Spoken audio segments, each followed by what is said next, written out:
Um, Module 7 is going to be fairly short. It's about 2 weeks long. Yeah, we're going to cover 2 chapters this week. We'll cover 2 chapters next week. And then the third week would be the module exam for 7 and the beginning of module 8. So this is going to wrap up pretty quick in the next 4 or 5 weeks. Again, if we don't get an answer on the ride time, there's probably going to be a course extension, and they'll extend this class out some so that you guys can get your ambulance time in. So this week we're going to cover 2 chapters for the beginning of module 7. It's going to be chapters 43 and 44, which is OB and PEDS. Those are the 2 things we're going to discuss tonight. And this week in the labs, you guys are going to have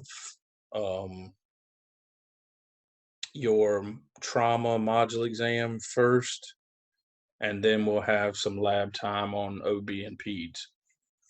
So that's what's coming this week. Remember that we're trying to, the college has asked us to keep our lab sizes down to around 6. So if you haven't picked which lab site you're going to, please do that as quick as possible, and we'll have to spread you guys between Perquimans and Elizabeth City so that we can work the numbers and keep them down. So keep that in mind and make sure that you're picking each week for the labs. We'll have all the PPE for you in the labs, and the college is asking that you do not wear your work clothes to the lab. So if you're coming off shift directly to a lab, make sure you change clothes and clean that stuff. Don't wear it into work to our labs. All right. If you start to feel sick, if you have a fever, coughing, sneezing, any of that junk, feel bad, send me a message, let me know, and we'll work around you. But please don't show up to the labs sick and bring that stuff into the labs either. We'll get the labs in if you have to miss 1 or 2 because of this mess, then we'll get the labs in for you. All right. Any other questions? Hey, Cliff. Yes. Yes, sir. It's Demetria. I plan on coming for Wednesday.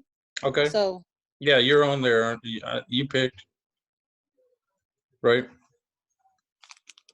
Yes. Yes. Yeah, I already picked it. Yes. Yeah, most people have. Okay. There was only a couple that didn't select a lab yet this week.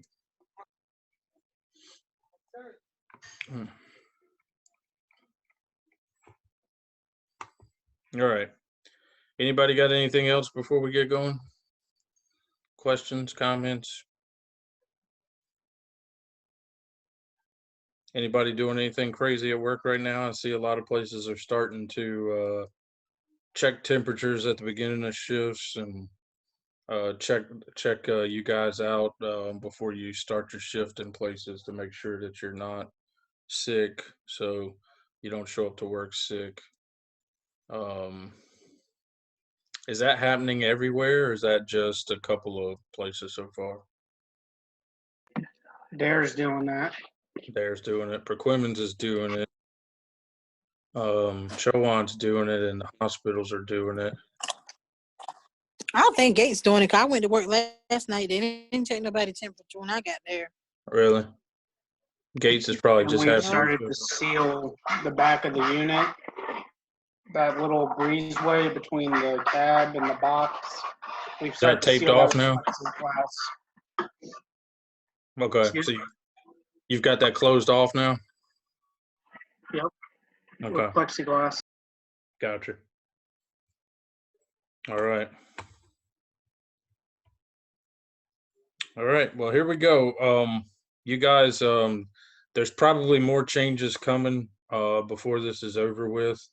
It looks like this is probably going to hang around for probably the next I would say 2 to 3 months, is what it's looking like right now. So Virginia closed their schools for the rest of the year today, and North Carolina has closed their schools until at least May 15th.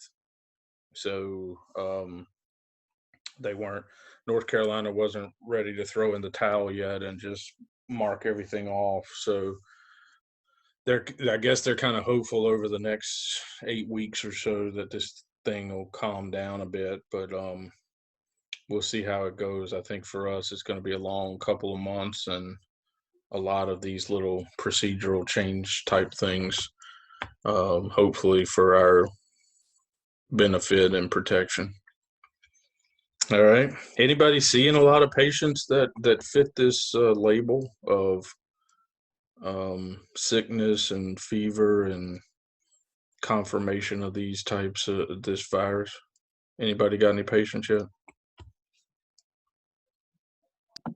None of those yet, but we have address notifications on people in our county are undergoing the testing and waiting results or are positive for it. So right now, if we get dispatched to them, Central's supposed to let us know that it's that type of address, and we'll proceed just the ambulance crew in and use our dedicated PPE. There you go. So most people, if they're positive, if they've been confirmed positive, they should be under a public health order to stay inside and isolate. If they choose to not follow that, they are subject to legal consequences where the police can get involved and actually detain them. If they're presumed positive or they're waiting test results, they should also be isolating in their house and staying away from folks until they get the results. So, and this isolation thing right now is on a 14-day time limit. So, if these folks are isolating as confirmed positives, it should be for at least 2 weeks.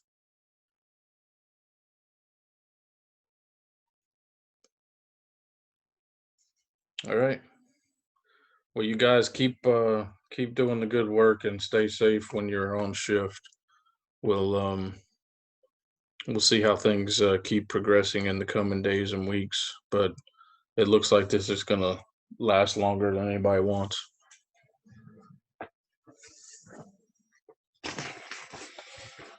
All right, let's talk about some fun stuff now.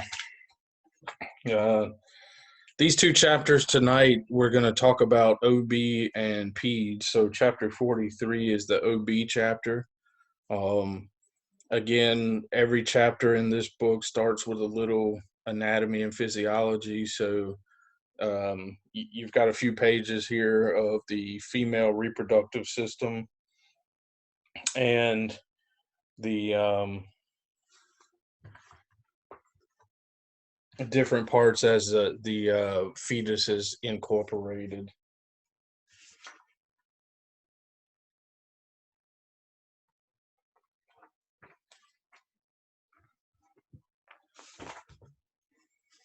So I would go out on a limb to say that we all know how babies are made, and what has to occur in the body for a egg to be fertilized. Typically, these fertilized eggs are in the uterus. However, there are times when fertilized eggs are outside of the uterus. Outside of the uterus, fertilized eggs are referred to as what type of pregnancies? Ectopic. Ectopic. Yep. Ectopic. Ectopic. So, typically that location is going to be, they're going to be found in one of the fallopian tubes. However, by definition, anywhere outside of the uterus is an ectopic pregnancy. course, I really don't know where else it would be besides the fallopian tubes.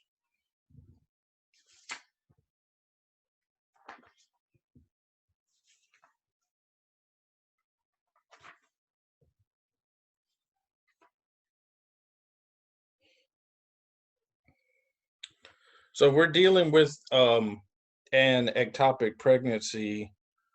What type of signs and symptoms are we looking at from this patient? Abdominal pain. Okay, abdominal pain. And it usually on one side.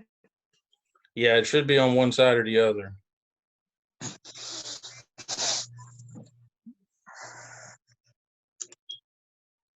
Any other signs? Doesn't it typically show early on? This is going to be fairly early into pregnancy. Once that fertilized egg starts to grow, if it's in the fallopian tubes, there's not a lot of room in there, so it won't have to grow much. And as soon as it starts to grow and put pressure on that tube's not going to expand like the uterus does. So this will happen fairly early on, probably within just a few weeks of the egg being fertilized.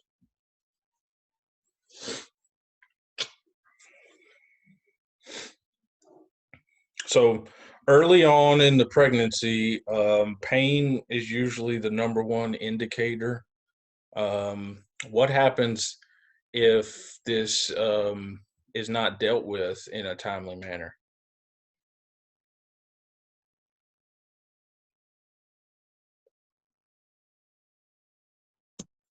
Can it like rupture? Yeah, it could. So and bleed? if this egg grows and grows fast enough and it's not dealt with in a timely enough manner, there is the potential for that tube to rupture. So, which is going to cause all grades of issues and problems. So you're looking at internal bleeding, then you're looking at maybe sepsis, different things. So, but usually pain is the number one indicator. So lower abdominal pain, probably one side or the other, depending on which tube it would be in, and then they're gonna, I'm sure, deal with this by ultrasound or CT to confirm what's going on, and then they'll have to the OB doctors will have to go in and clear this out. So this is not any ectopic pregnancy is not a viable pregnancy. It's going to have to be cleared out, and the folks will have to start again trying. So this will be a non-viable birth. It'll have to be taken care of right away so that you don't get into those rupture issues, and then things will have to heal and they can start over. So that usually happens early on. So first problem there. Other problems with pregnancies as we go through the process. Assuming that the egg is fertilized in the uterus and is allowed to grow, what are some other problems we could run into?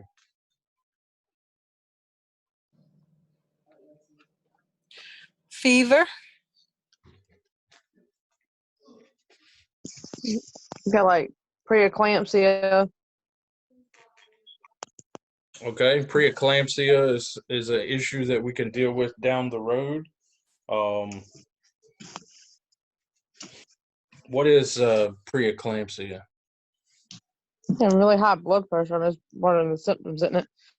Yeah, high blood pressure. That is a thing.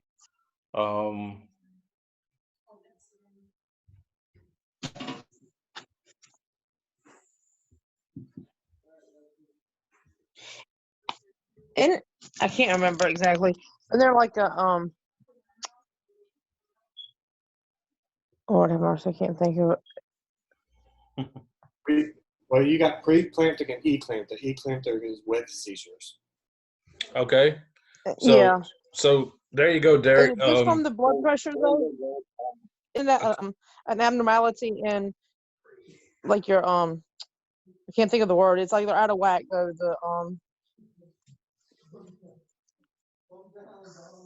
don't know.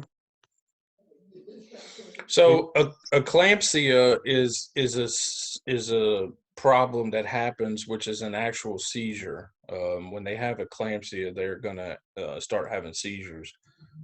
Preeclampsia is the prelude to that, and it is a hypertensive state. So people with preeclampsia, they have hypertension.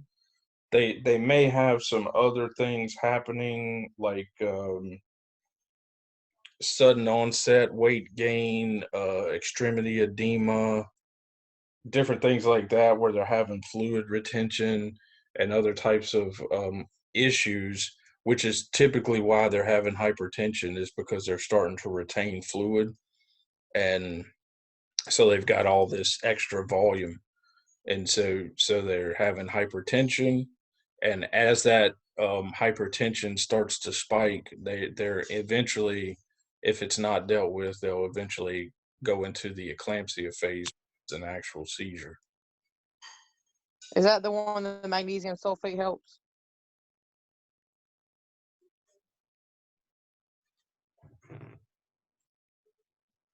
Mag, dealing with babies, mag helps with the contractions. It'll stop Okay. contractions. So Not that. Something else then. yeah. Electrolyte was the word I was looking for, but I couldn't think of it. Yeah, electrolytes are going to get whacked out here. So that's preeclampsia and eclampsia. And so just things that have to be monitored, eating habits, exercise habits, things like that, to try to lower blood pressure, lower fluid retention, keep the electrolytes stabilized, and that'll help with these disorders.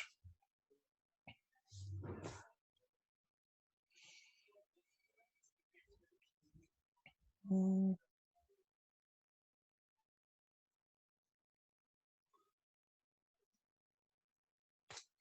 So the next one your book talks about is placenta previa. What is that problem? That problem is when the placenta is birthed before the baby.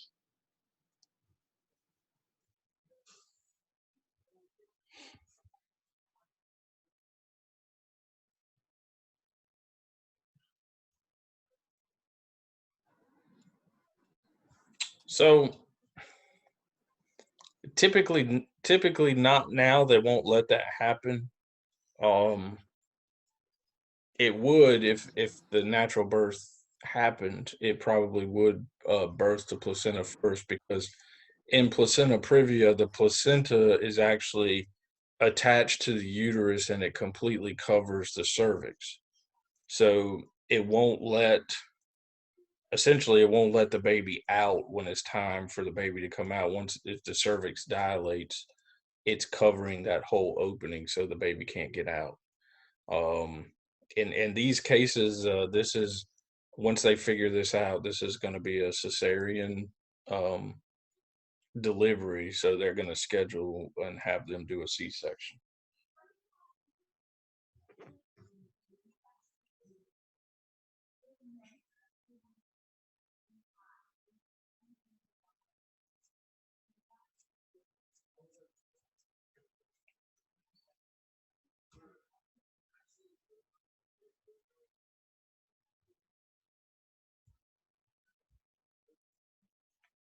Abruptio placenta. What's that?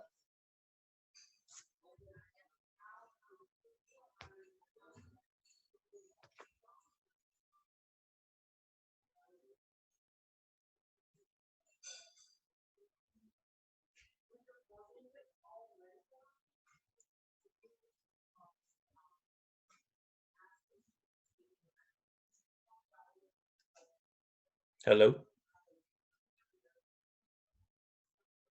What'd you say? Abruptio placenta? Where the placenta ruptures. Not quite rupture.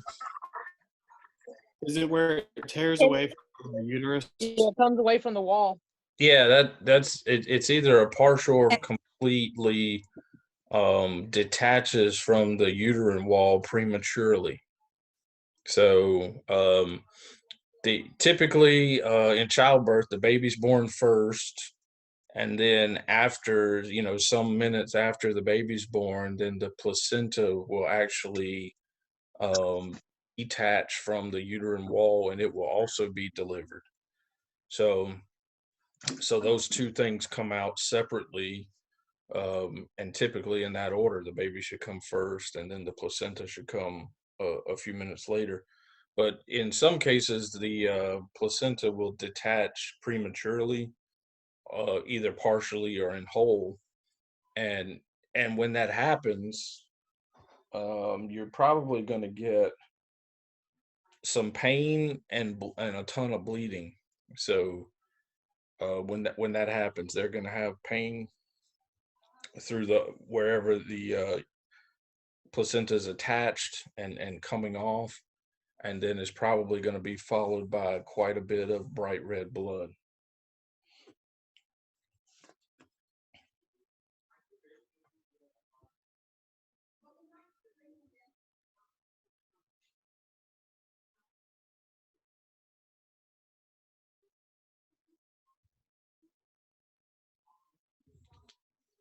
So what about trauma in pregnancy?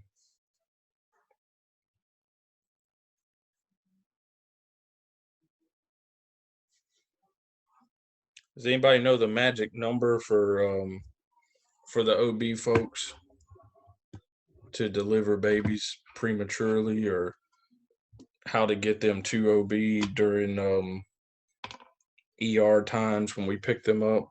What's the magic number of weeks when they go to OB? Is it 27 weeks? It close. It's 20 weeks.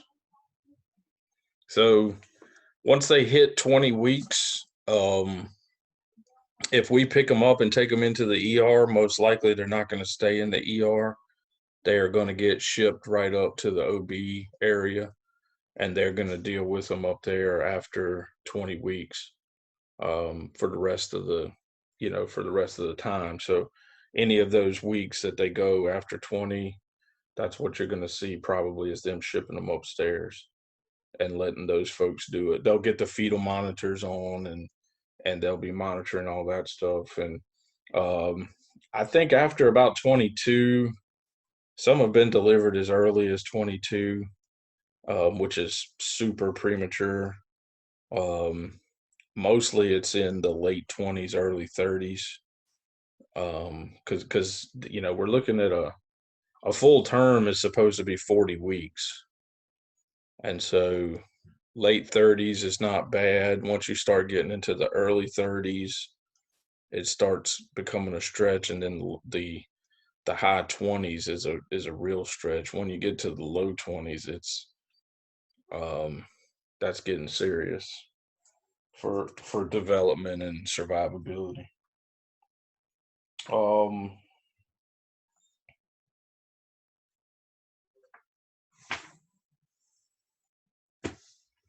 Treatment for all of these issues, though, we've got eclampsia, preeclampsia, ectopic pregnancy, placenta previa, abruptio placenta, and how are we going to treat all of these things? Somebody pick one. Fluids. Diesel bolus. Oh, me. All right, let's pick one. Let's do the ectopic pregnancy. How are we going to treat that?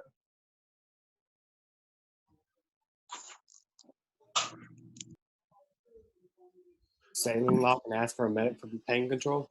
So there's not a whole lot you can do. Position of comfort. Yeah. Okay, so we've got position of comfort. We've got IV with a pain control request.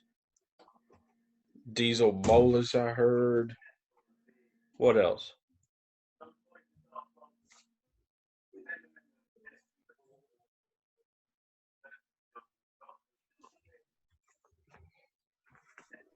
As long as it's not ruptured, it's pretty much treated just like an abdominal pain issue would be.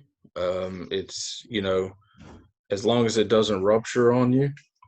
If it does rupture, it's probably going to turn into a really bad shock issue for you. So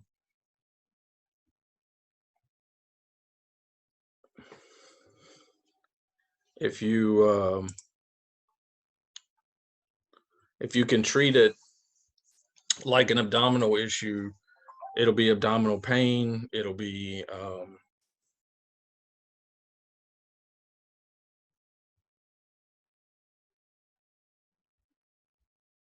good grief.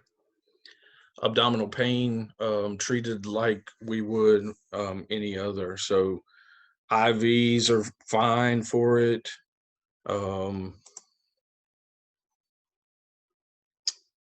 Oxygen if needed.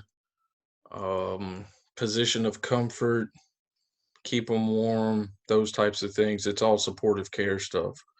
If they do get into an issue of having like a fallopian tube rupture type thing, then you may have to manage with there may be some internal bleeding. You may have some signs of shock. So then you would have to manage those shock signs and symptoms. Probably going to be the same if you're dealing with the abruptio placentae. You're going to see when that starts to tear off from the uterine wall, pain and bleeding are the two things that you're going to have to deal with. So again, you may be dealing with some shock signs and symptoms. So that shock treatment is going to be there for you. IV fluids, oxygen if needed, keeping them warm, position of comfort is fine. So all of that'll work. We're not going to necessarily know the placenta previa where it's covering the cervix.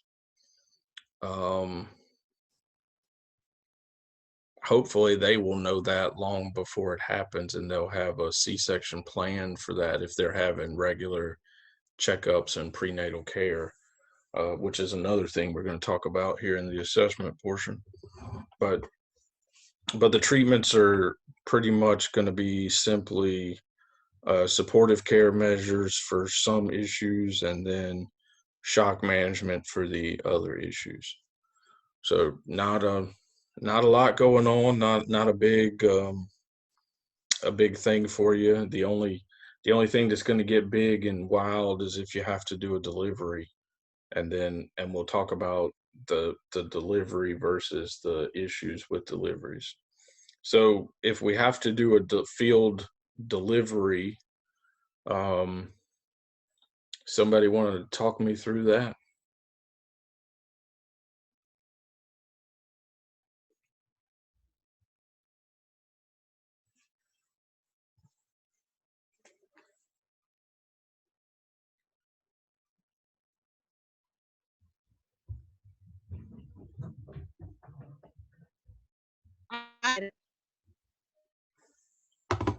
With a little help. What's that?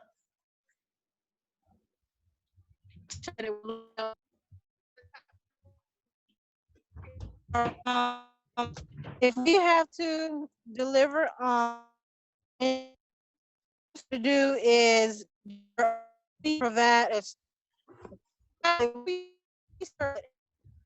You can, with your OB kit.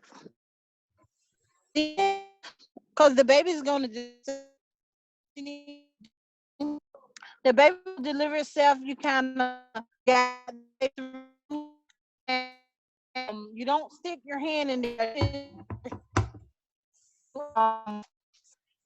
As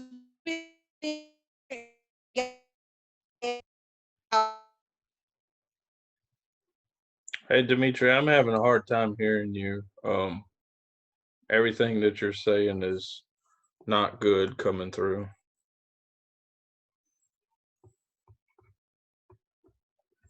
Is anybody else that has a better connection? Can they explain this process?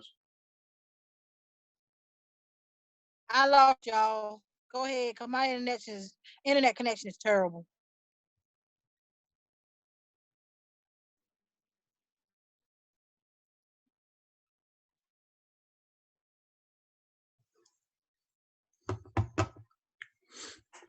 Can you hear me, Cliff?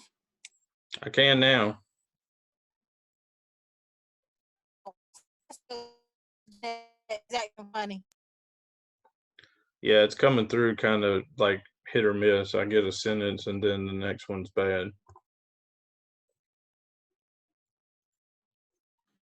Change your location, so let somebody else answer that.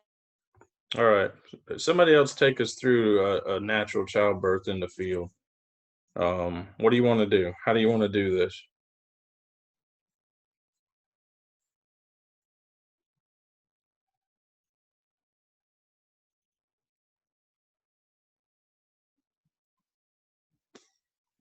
Get them in the correct seated position and advise that you got no pain meds that's going to help them. You want a vital monitor. You want to time the contractions, how far apart they're getting. We'll tell you how close you're getting to having to deliver. Okay. But if we're past that point, you're gonna strip the lower part. Get your baby birthing kit out, proper BSI, and play catch. Yeah. Guide the baby the best you can. You want to make sure the cord isn't wrapped around the baby's neck as it comes out. If it is, try to slip it over the head so it's not choking the baby. And then once the baby's born, you want to clamp and cut the umbilical cord and then dry the baby off, keep it warm, make it cry, start your APGARD assessment at 1 minute and at 5 minute intervals. And hope to God your driver gets you to the ER by the next point. What do we want to do before the baby's delivered, before we cut the cord and all? What do we want to do with this baby? Clear the airway, suction. Yeah, let's make sure that we get that little bulb syringe out and do the suction and get the baby crying. Make sure they're breathing, they're doing those things that we want them to do. And then we can worry about clamping the cord and getting it cut and getting them cleaned up and wrapped up and that sort of stuff. So a lot's going to go on in a very short time here. You're going to need about 5 hands. You're going to have 2. So be ready for it. Once I will tell you, once the crowning starts, you better get ready. And as soon as those shoulders clear, here they come. So they're going to come out fast, and you're going to have to have a good grip on them. They will be wet and slippery when they come out, so make sure that you get a good grip. Worst thing you can do is drop them, so try not to do that. And then clearing the airway is first. We'll get the cord clamped and cut second, and get them wrapped up and warm, and then we'll get them off to mama so she can hold them.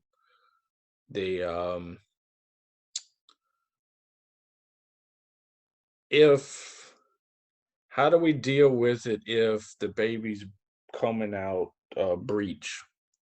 which is meaning we expect them to come out head first and head down, face down, head first, face down. That's how they should be coming out. Breech means some body part other than the head first. So how do we deal with that? Hope and pray. Don't they have to don't you get the mother in a like on her knees?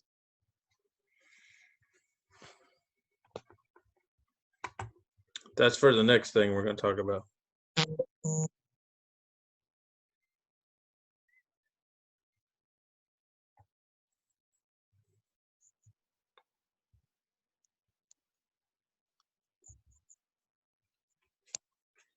What's the next thing we're going to talk about? The part where they get I on their thought you had knees. I thought it was like knees and chest or something. I don't remember. I remember watching that dang video. Didn't you have a kid? She won't breach. And I won't down at that end. Thank you very much.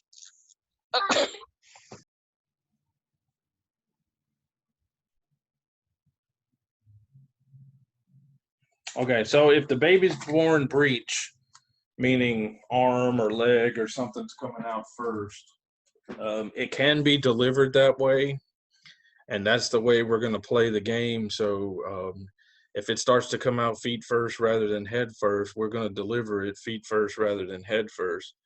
The only issue is going to be when you get up to the head. If the head, for some reason, doesn't come out, or it gets jammed up or stuck, we're going to have to insert some fingers between the vaginal wall and the baby to create some space to clear that airway and get them breathing. So until you can free everything up and get them out. So you may have to maneuver the body of the baby up or down or one side to the other to clear clear the passageway so that the whole body comes out. But we may have to create some space in there for an airway if there's any kind of hang up. So at that point, we're going to be on Chris's plan, which is to pray and hope things start getting a lot better really quickly.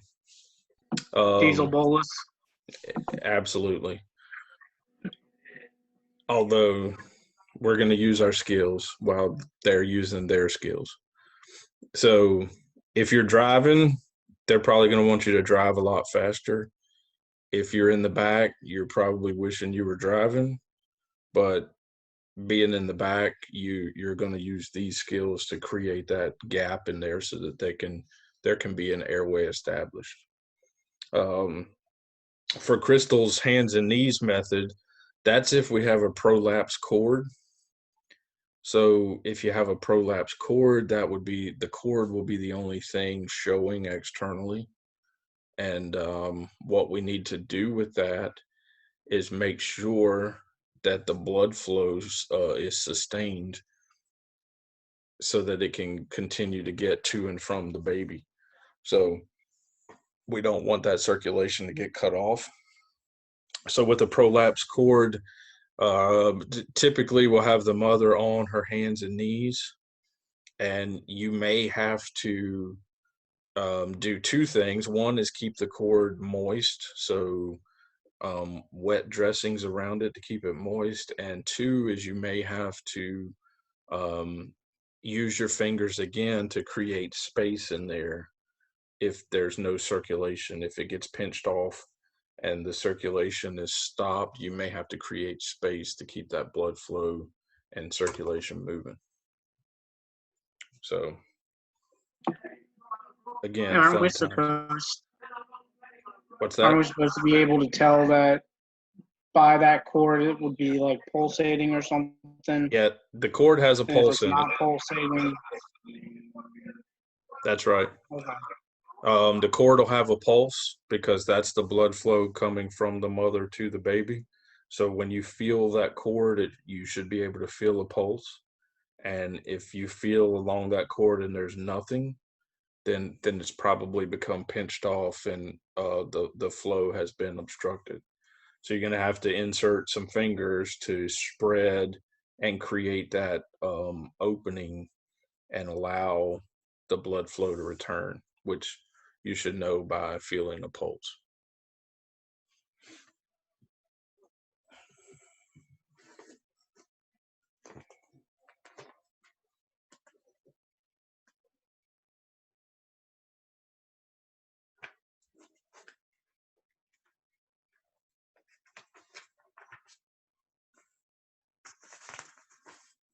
All right. Chris brought up the APGAR score when the baby's born. And he brought up a time frame of doing the APGAR score. What was that time frame again, Chris? I believe at 1 minute and at 5 minute Okay. after birth, Okay. or is it immediate after birth and then 5 minutes later? It's something like that. It's at the 1 minute mark after birth, and then at the 5 minute mark.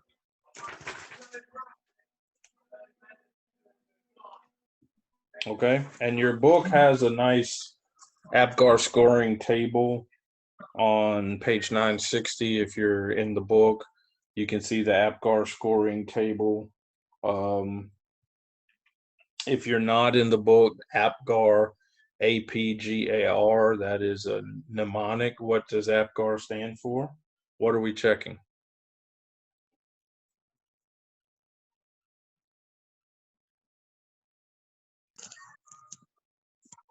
Appearance, Yep. pulse, And grimace. grimace, Grimace.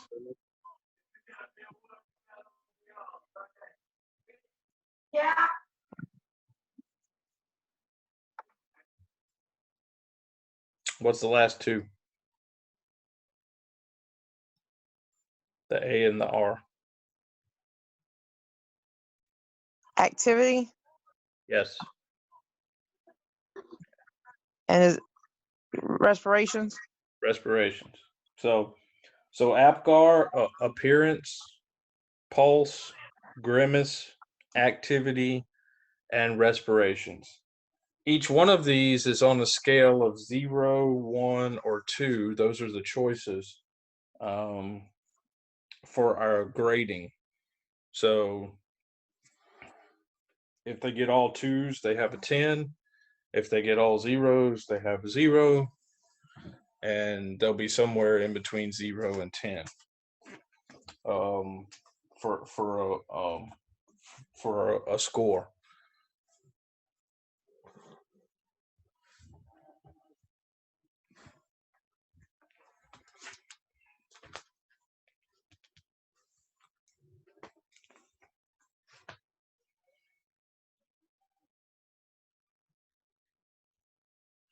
So what should our scores be? Obviously, we would want to have all 10s. That's probably not going to happen every time. So what's a good score? An acceptable score?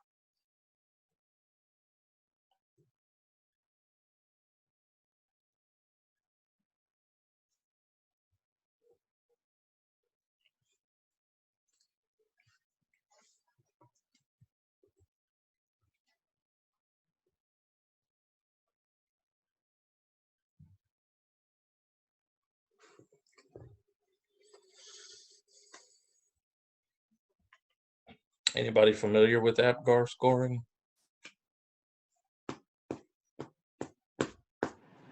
A good score could be an 8. Okay. Acceptable score, what we would consider an okay patient would be 7 to 10. So 10 being the best score, we'll take it down to 7. Anything 7 on up is okay. That baby should be in pretty good shape.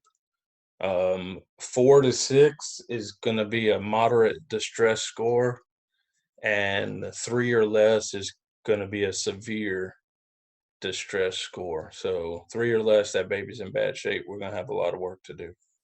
But hopefully we can get their score 7 or higher. They should be pretty good to go.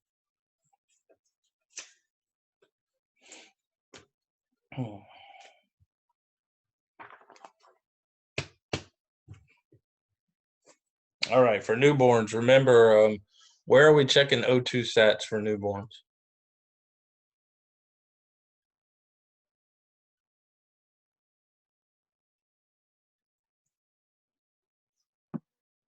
Ears and toes. Yeah, it'll be on the foot, most likely. That's also where we check responsiveness on the foot. Newborns very sensitive on the bottom of their feet. Pulse checks, where a pulse check's done. Brachial. Okay, brachial arteries up in between the elbow and the shoulders.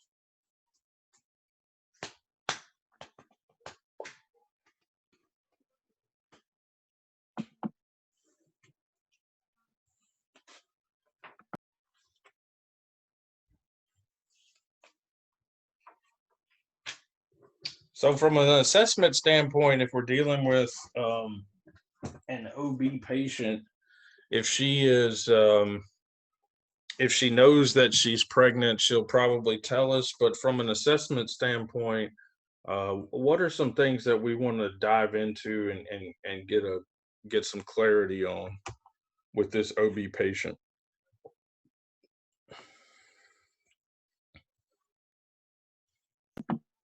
Is this her first pregnancy, second, third pregnancy?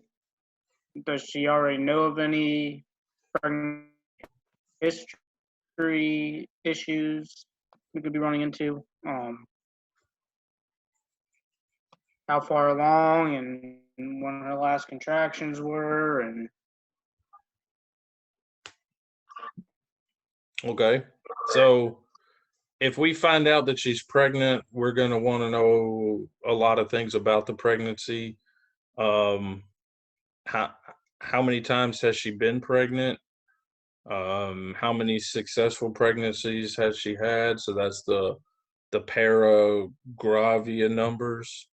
And then we're going to want to know, is she getting prenatal care? Does she go to the doctor regularly? Are there any known issues with the pregnancy or with her? Gestational diabetes is a thing. So the mothers may not be diabetic, but they could be in a diabetic state during the pregnancy. So that's an issue. So if that comes along, and of course the preeclampsia with the hypertension issues. So a lot of questions to ask there. How far along is she in the pregnancy? Have there been any issues so far? Lots of information that we want to dig out of these people. So the questioning could go for a little bit, and we could get a good story from them and get a good feel for how this is going to go. Even if they're calling us for another problem, we're probably going to want to know these things about the pregnancy, because if she's pregnant, then remember you have actually 2 patients. And if she's at the point where it's going to be, if it's a pregnancy related complaint, which is why she called EMS, like she's in labor or her water broke or something like that, then we're really going to want to get into all of this stuff to get a good feel, because the baby's probably maybe not so far away.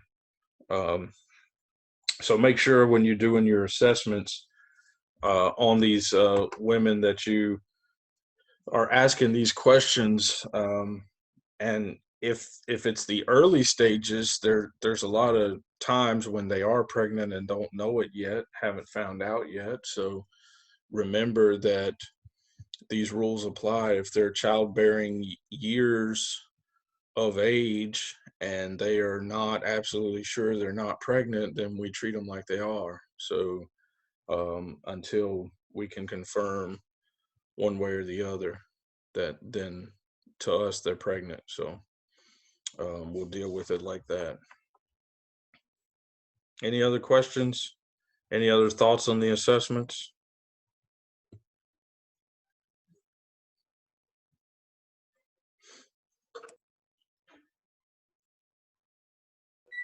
No. Okay. Just your physical findings, like if there is bleeding, or for the ones that are of childbearing age, Yes. and they just either started their menstrual cycle or hadn't had it yet, and next thing you know, they're going through a bunch of pads, stuff like that. And remember, if there is bleeding, that we're not packing anything internal. We can put it up to and against, but not packing anything internal in this area with the bleeding. All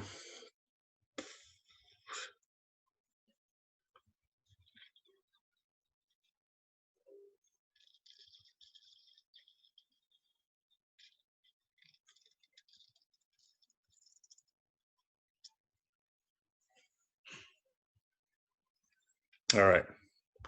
Anything else on the OB, folks?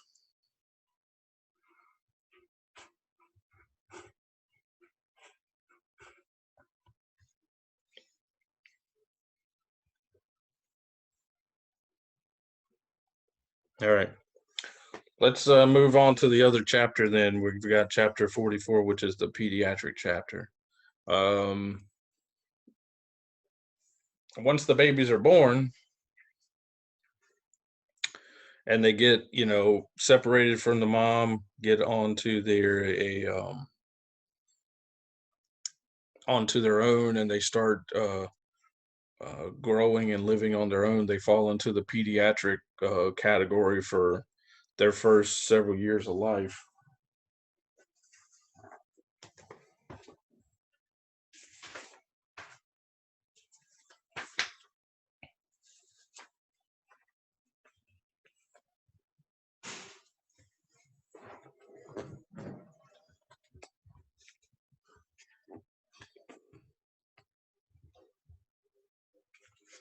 So in the early years of their pediatric category, from birth up until the first couple of years, if you have to deal with these as a patient, one of the most important things you want to get for these patients, what's the device we have on the truck that we want to get a coding for these patients?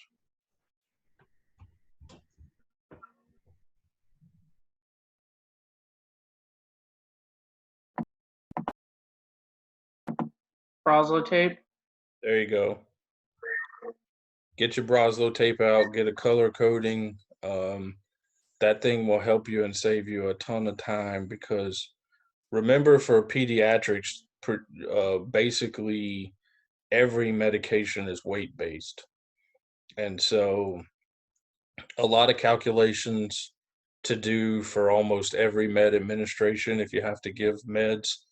So make sure that you get the Broslo tape out, get a color coding, get a weight from the parents, and then that Broslo tape will have all the calculations already made for you on it. So you can just look at it, find the medication, get the calculation, and it'll save you quite a bit of time. Not saying that you can't do your own calculations, because I thoroughly encourage you to use your math skills, but that's a lot easier and quicker, save you a ton of time and effort. Your book goes through all of the age groupings: infants, toddlers, school-age kids, teenagers. They're all in the pediatric category, technically, until they fall into the adult category, which we're deeming 18 as the adult category age, especially for your FISDAP and all of your patient contacts. What's the adult category age in CPR?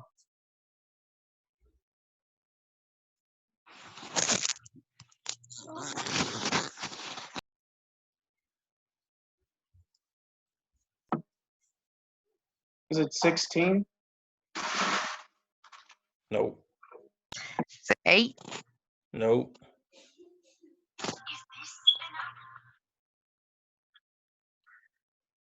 12. Maybe. How does CPR define adults? Come on, you guys. Had CPR class?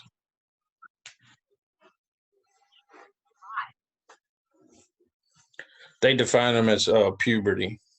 So, according to the Heart Association, if you're doing CPR on people, if they've hit puberty, then treat them like adults and do that. But so there's a lot of varying ages and ranges for that. So again, all of this stuff is a little spread out. It's kind of erratic. Crystal said 8. 8 is a significant number because that's the number that we use for AEDs, changing them from pediatric pads to adult pads with AEDs. So 8 is the magic number there. Puberty is the magic divide line between child and That could be 8. what's that? That could be 8. It could Most kids be. are starting early. I know. Depends on how much hormone chicken you feed your kids. Yep. So if you buy food that's got a lot of that growth hormone stuff in it, your kids might be at puberty by like 8 or 9 years old. Others, it could be 12 or 13. Quite a range there. So that changes. For us, 18 is what we're using in FISDAP for your patient contacts. So as long as you're getting patients under the age of 18, you can count them in your ped section. And so that's a good thing there.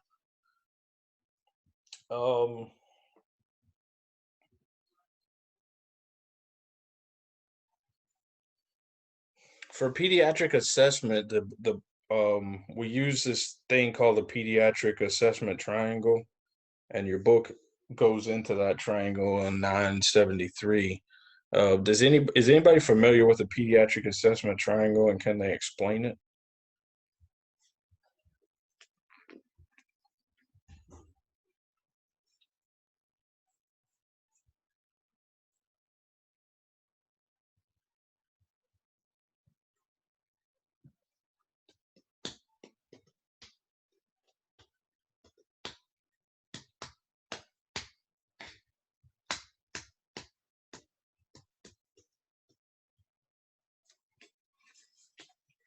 Does anybody know the 3 parts of the triangle? What we're looking for?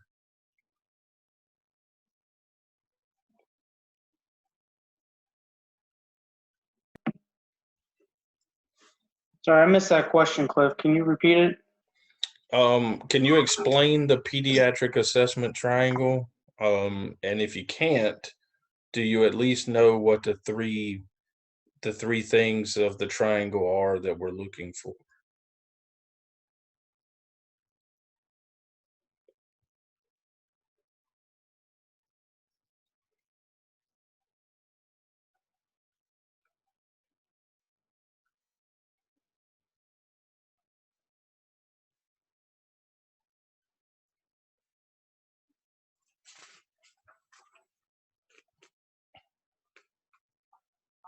I mean, I just Googled it. I can tell you the parts of it.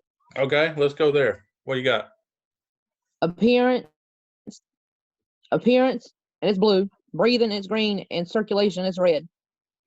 Okay, so we have appearance, we have work of breathing, and we have circulation of the skin. So those are the 3 sides of the triangle that we're looking for. So when we talk about appearance, what specifically are we talking about? Anybody? Anything there? It says abnormal tone, interactive or decreased interactiveness, decreased solubility, abnormal look or gaze, and abnormal speech or crying. Okay, so muscle tone, their interactiveness with you, Consolability, meaning can people calm them down and pacify them, basically.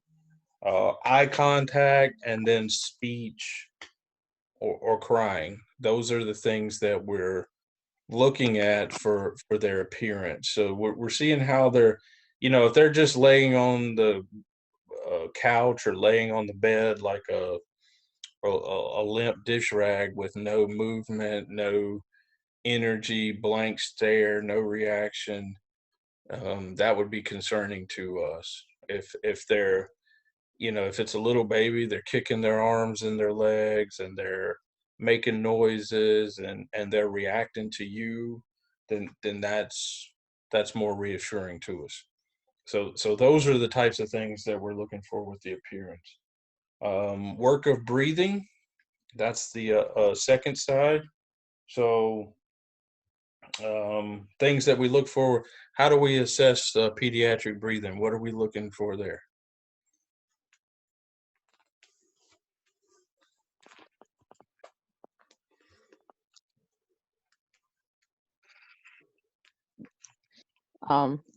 Nasal flaring is one of them. The retractions, like Yes. when they breathe, when their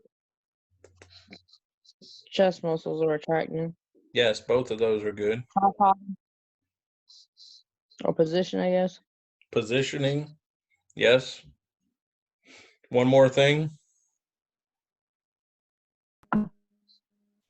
Seesaw respirations. That's going to go with the retractions. The other thing that we're going to be listening, what we're listening for is noises. So abnormal airway noises, positioning, retractions, and nasal flaring. Those things should be triggering some stuff in our minds of what we need to be doing to help them. The last part of the triangle is circulation to the skin. And how do we assess this?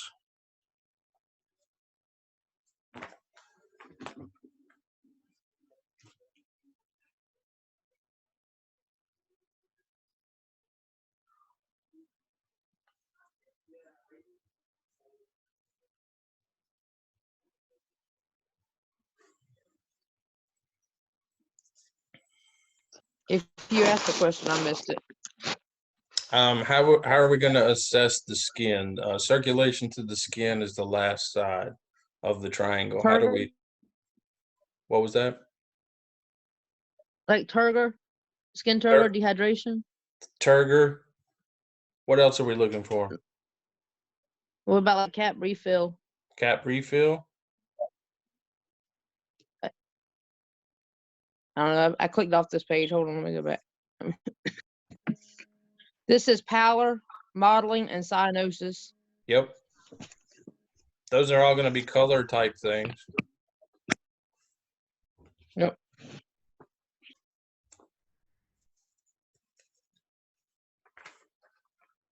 So all that's good information. Pallor, cyanosis, turgor, cap refill.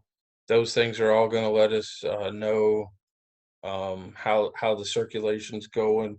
While I was checking all that, I would also check for a temperature type thing. Do they feel warm or cool? And see how that is. But that's the three sides of that pediatric assessment triangle. Usually we're using this in the younger peds to kind of develop a sense of what's going on with them and how stable or potentially unstable they are. But you can use that on up. The difficulty with peds for us is that number one, we don't deal with them as often as we do adults. Number two, a lot of our providers are not comfortable dealing with babies and kids as patients. And then the third part is we're not as familiar with the normals for these types of folks. So, as pediatrics, from the time they're born up until they get towards the adult stage, which will be in the teenage years, all of their numbers are different for vital signs, pulse rates, blood pressures, those things. They're all different. Um, and so as the younger they are, the faster they'll be. Pulse rates and respiratory rates will be faster. Blood pressures are lower for norms. And then as they grow older, the blood pressures get higher, the respiratory rates and the pulse rates slow down, and then we get them up to the point where we're good with the numbers for the adults. So your book has a chart um, in this section that'll give you kind of some norms for different age groups. But for most of us, we don't know, we couldn't say, what the normal vital signs would look like for a 5-year-old. Anybody know what the normal vital signs would look like for a 5-year-old?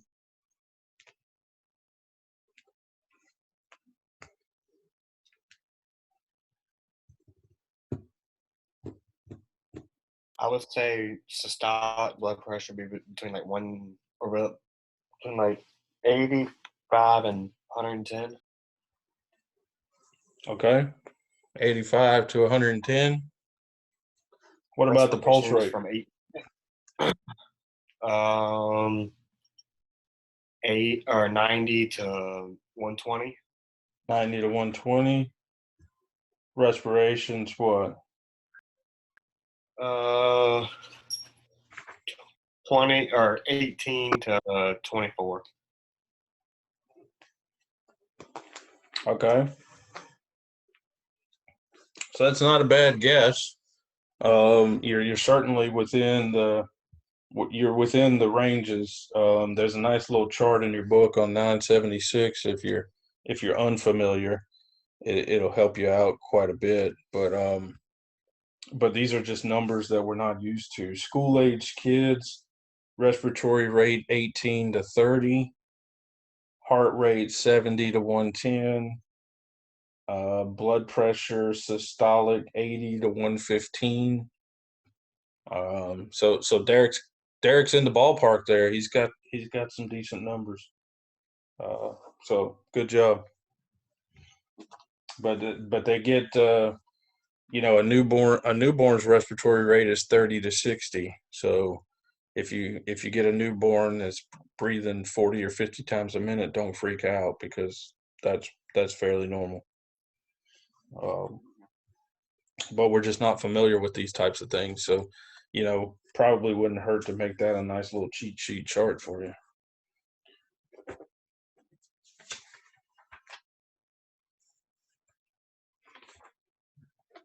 What's the most common medical emergency we're going to be dealing with pediatric patients? Fevers. Fevers? What else?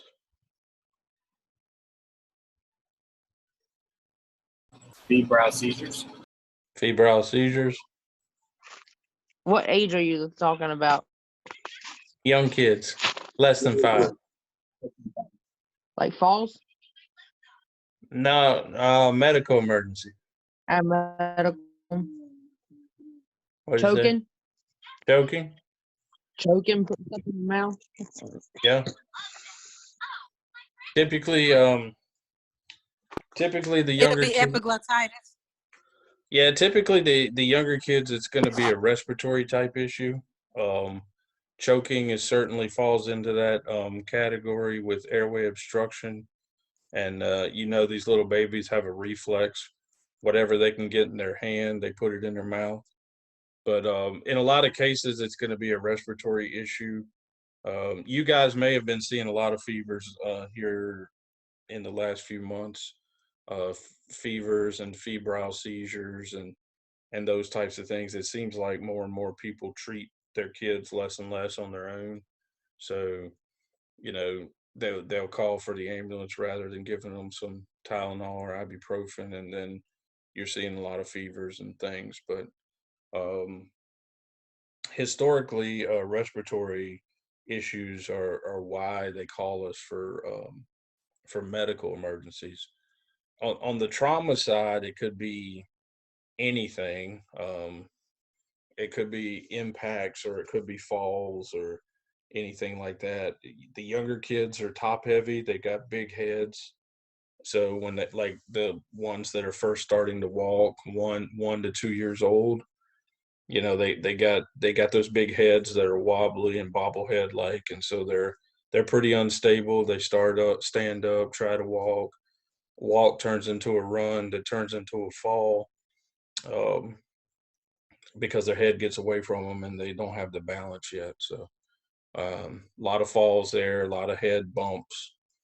So you got to watch out for those younger kids. They are pretty tough though. They're durable.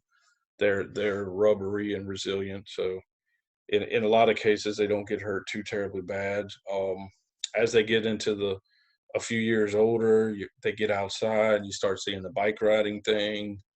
Um, so once they get onto the bikes, you've got the issues there of falling off the bikes being hit by cars, different things like that.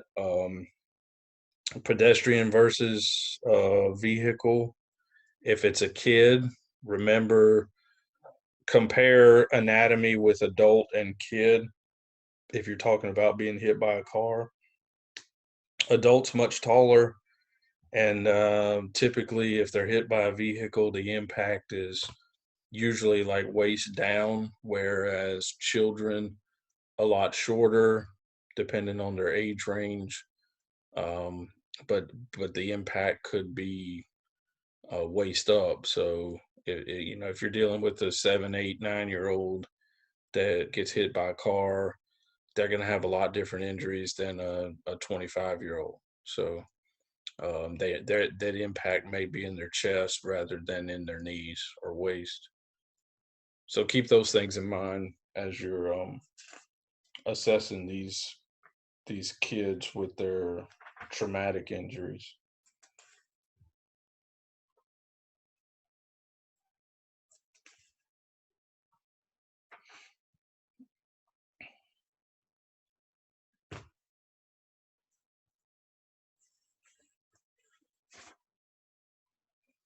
Anaphylaxis is a big deal in a lot of cases. These younger kids, this may be how they find out they're allergic to things. They may not have been diagnosed yet.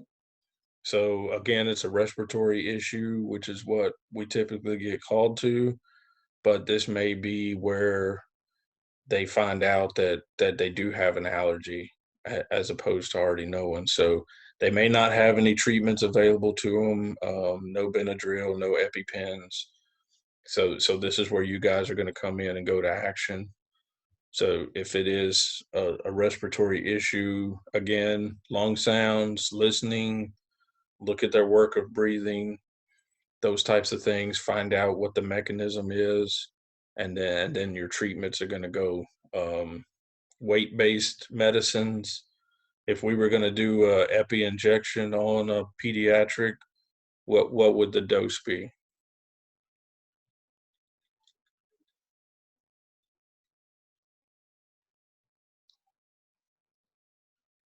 .01 milligrams per kilogram. That's it, 0.01 milligrams per kilogram. Okay, so weight-based. If you don't know their weight, they can't tell you. You're going to have to guess. So make sure that you're learning about these things.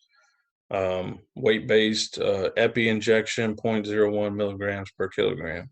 This is going to be epi 1 to 1,000. This is going to be an IM injection, and that should help with their respiratory stuff.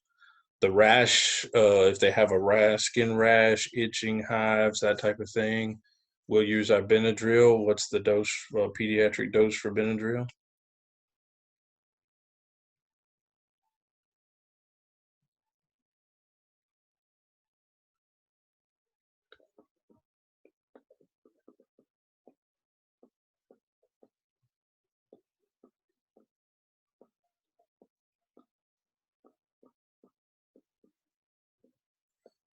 I hope you are looking this up. 1 milligram per kilogram. 1 milligram per kilogram. That's it. Max of 25, because then you're at the adult dose. So That's the thing about all of these pediatric meds. They have weight-based dosages, so you'll have to calculate and draw it up and then administer it correctly. So um, it may take a little, it may take a minute more to give some of these by the time you do your calculation, get it drawn up and get it in. But it's better to take a extra few seconds and make sure you're using the right dosage and giving them the right amounts. Don't overdose them.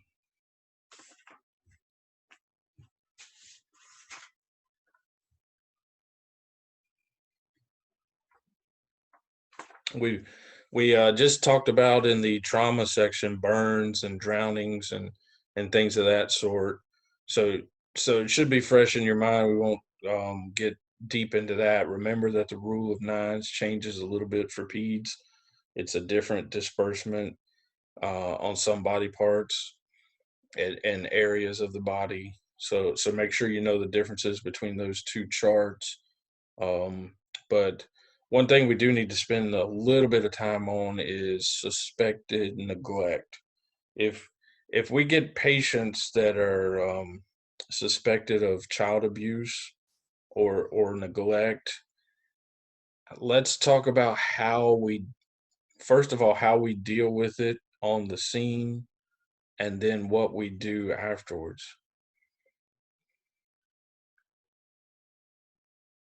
Well, on the scene, you're not gonna let them know that you suspect it. That's the best course of action. In a lot of cases, you may be able to confer with your partner. You guys, if you work well together and have been for a long time, y'all might know some, each other's thoughts or body languages, or you can give them hints or whatever. But sometimes, as the kids are maybe a little older, you might want to try to get some separation between the kids and the parents so that you can talk to the kids by themselves. So one of you can run interference with the parents and let the other one try to get some info out of the kids. But yeah, the best case is to not, number one, don't ever accuse a parent of abuse or neglect. And two, it's best not to even discuss it on the scene or even hint about it with any of your comments, because that could change the dynamics of the scene, and scene safety could change quickly. What do you do about it if you do suspect it? What do you do? What's the proper process? You notify the receiving hospital as well as make a report for yourself. Okay, so this is documentable in your patient care report. Absolutely. Notify the receiving facility. That means that you need to speak face to face with the doctor, the ER doctor that is going to be taking this patient, and inform them of your concerns and the reasons for those concerns. And once you formally report this to the doctor, they have some obligations that they have to go through in the hospital, which is they're going to go in there and check some things out to see if they get the same sense that you do. And if they do, then they have a reporting process that they're going to go through with the hospital, with social services, and with law enforcement. So all of those agencies will get involved. There will be a big investigation. It'll go on for some time. Potentially, the kids could be removed from the parents in the household.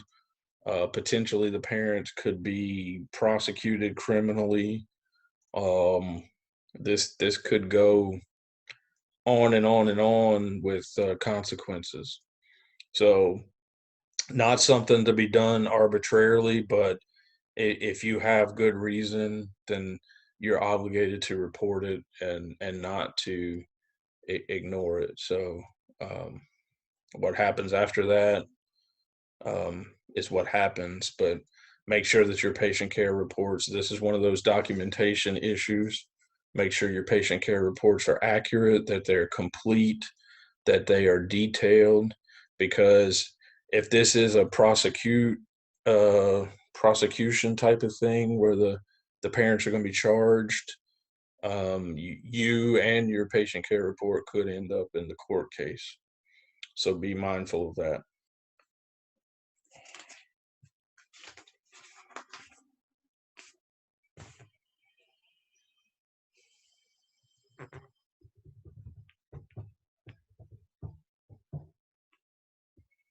Any typical abuse type signs and symptoms you guys are aware of? The child acts differently around the mom. Okay. Obvious signs of bruising in several states. All right.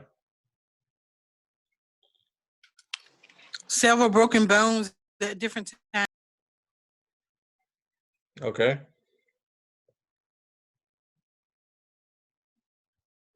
I mean, the kid tells you about it. Of course, it's obvious. I mean, it's something to be investigated. Right. Yeah, usually Parents' accounts of the event don't add up to what you're seeing. right.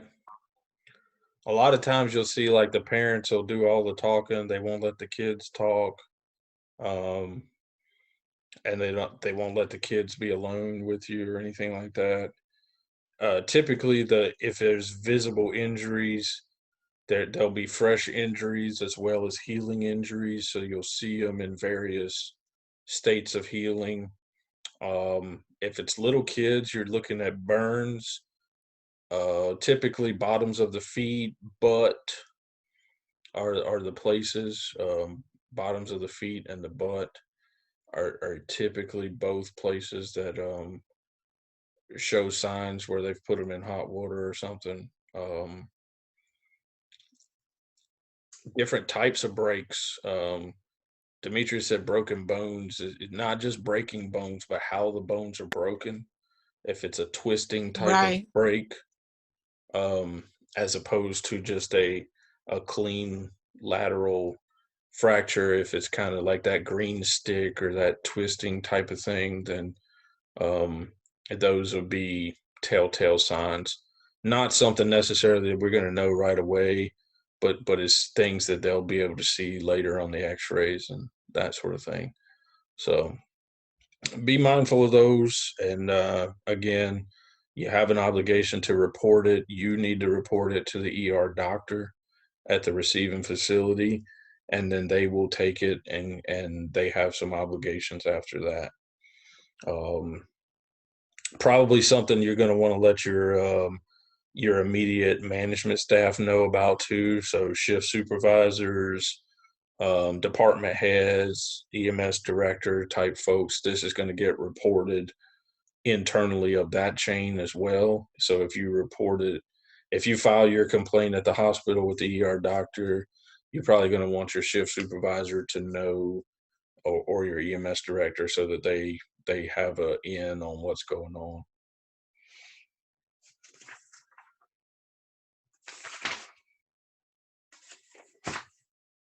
All right. Any questions about pediatric patients? The assessments are different. Remember that pediatric patients are not going to be willing in all cases for assessments and treatments. So if,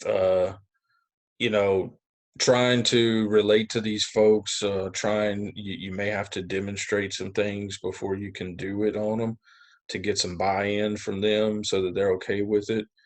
If it's a painful procedure like a shot or an IV or something like that, they're probably not ever going to be okay with it. So at that point, it's just going to be restrain them to the point where you can get it done.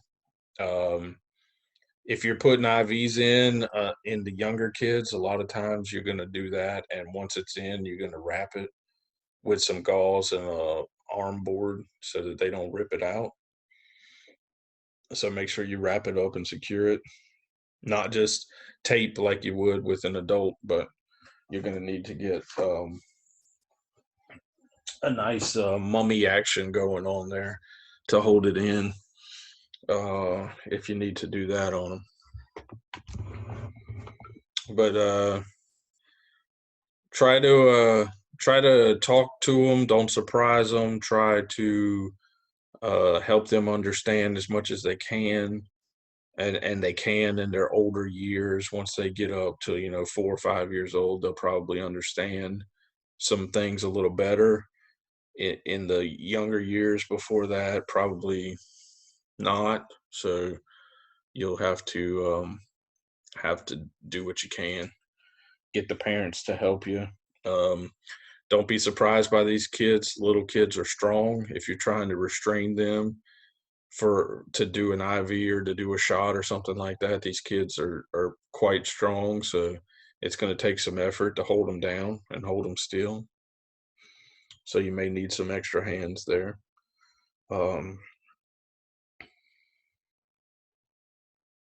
What else? Anybody have any questions, comments, thoughts?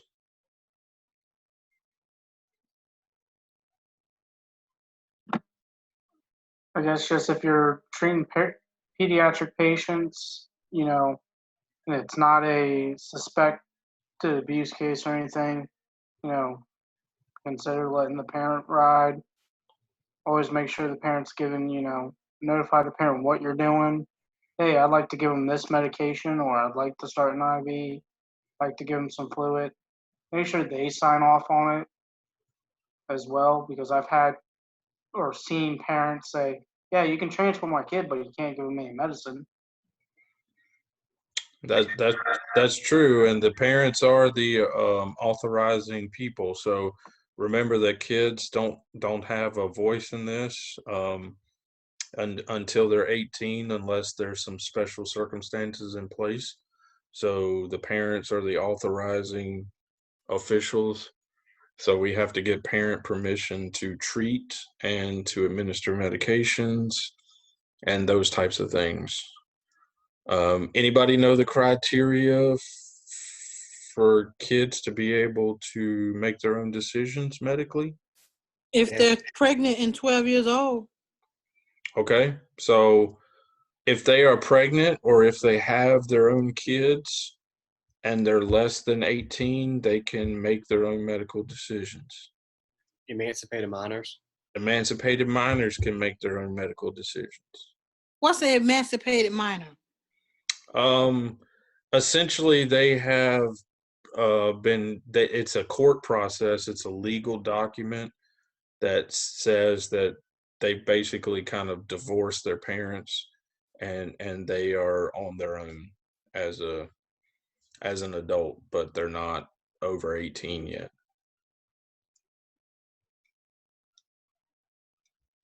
So they would have to have paperwork on that.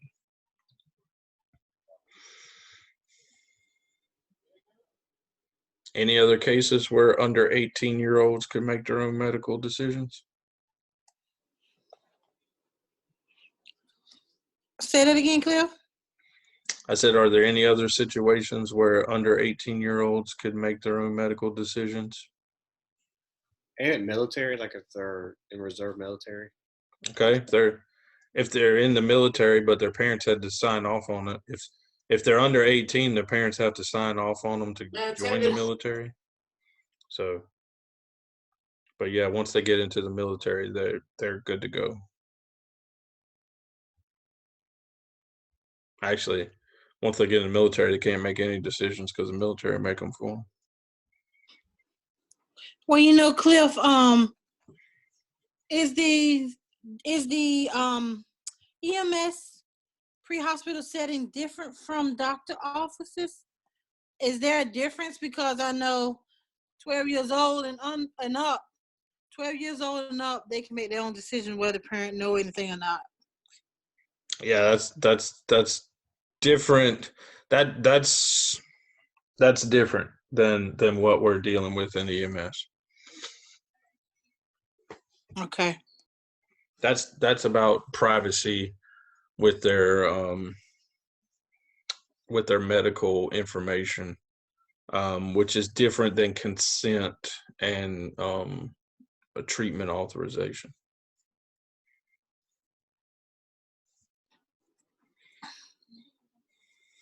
Okay.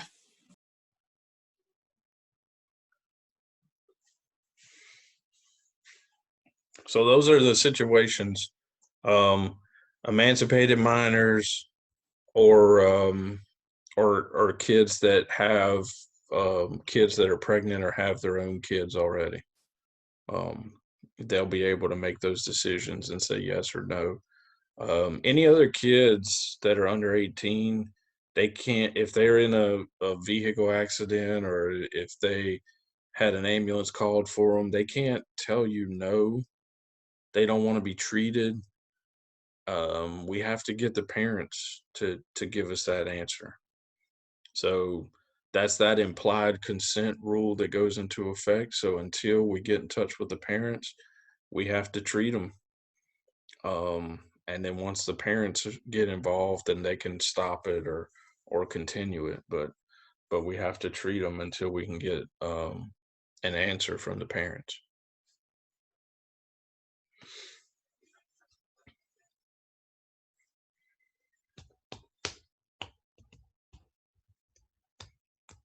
All right. So I encourage you guys to work on the younger kids, as you know, from birth up towards their teenage years. The younger kids are the ones farthest apart from our vital sign numbers. I remember the younger they are, the faster their heart rate, faster their breathing rate, lower their blood pressure. So as they get older, those two fast things will slow down and the blood pressure will come up. But try to get a good understanding of those things so that when you're dealing with these kids as patients, that you're not so apprehensive. We don't get a lot of kid patients. Thankfully, they're usually healthy. If we're dealing with them, typically they've got a chronic illness or a birth defect or something like that that's causing them problems. But typically they're healthy, and we may see them in an injury type state, which is from the trauma stuff. Also remember that they're durable and that they last as long as they can. Their compensation mechanism is great. However, when it runs out, that's typically right at the end of bad. So these kids will compensate for a long time, and when they start to go down, they go down fast. So in the shock situations, you'll see compensation much longer than adults, but you'll see a faster drop off than adults.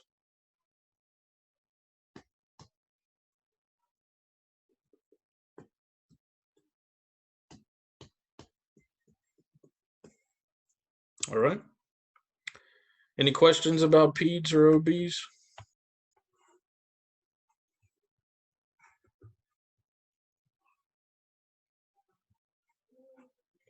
All right, you guys get ready for the labs this week. We'll be birthing some babies and taking care of them and all those good things. We're going to have the trauma module exam first, and then we'll get into the OB and peds labs for you this coming week. So again, Wednesday night, Thursday morning, those are the lab times. If you're coming right off a shift. Who's doing Thursday? What's that? Who's doing Thursdays lab? I am.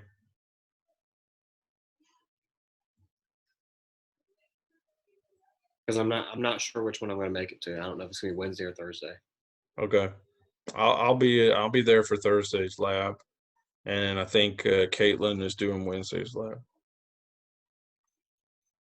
So We have our test this week, right? yep. So same format, 80 questions, trauma test. You guys have got your study materials, so keep reading, keep studying. Make sure you're getting your work done on time and turned in. This module 7 is going to go quick, so it's only a couple weeks long, and short section is only 4 chapters. So